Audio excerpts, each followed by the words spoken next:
Hi friends, మీకు మీ కుటుంబ సభ్యులందరికీ సంక్రాంతి పండుగ శుభాకాంక్షలు. నేను మీ కొండా మోహన్. సంక్రాంతిని పురస్కరించుకొని మీకోసం నా కవిత తీపి గురుతులు.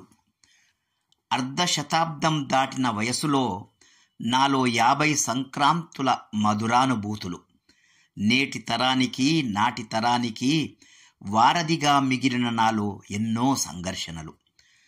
ఓఎల్ఎక్స్లో పాత సామానులమ్మడం వల్ల భోగి మంటల్లో వేయడానికి పాత వస్తువులే లేవు.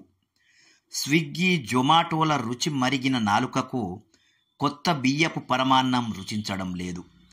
గంగిరెద్దుల ఆచూకీ లేదు, హరిదాసుల ఊసే లేదు, సన్నాయి నాదాలు అస్సలే వినిపించడం లేదు. స్వగృహ ఫుడ్స్లో అలవాటైనందున సకినాలు ఇంట్లో చేసే ముచ్చటే లేదు. ఆనందాల హరివిల్లులైన గాలిపటాలు చైనా మాంజా మూలంగా ఉరితాళ్ళవుతున్నాయి.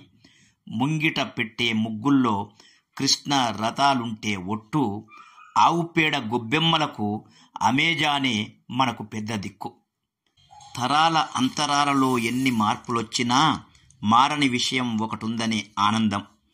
పెరుగుతున్న జనాభాకు తిండికి సరిపోయేలా అహర్నిశలు కష్టపడుతున్న రైతన్నలోని నిబ్బరం, తరతరాల ఆచారాలను, అందులోని ధర్మ సూక్ష్మాలను తడపడకుండా ఆచరిస్తూ నిలబడుతున్న గ్రామీణ యువతరం. Thank you. సంక్రాంతి మహాలక్ష్మి మీ ఇంటిల్లిపాదికి సకల సౌభాగ్యాలు, ఆయురారోగ్యాలు ప్రసాదించాలని భగవంతుని ప్రార్థిస్తూ మరొక్కసారి మీకు సంక్రాంతి శుభాకాంక్షలు. జై హింద్.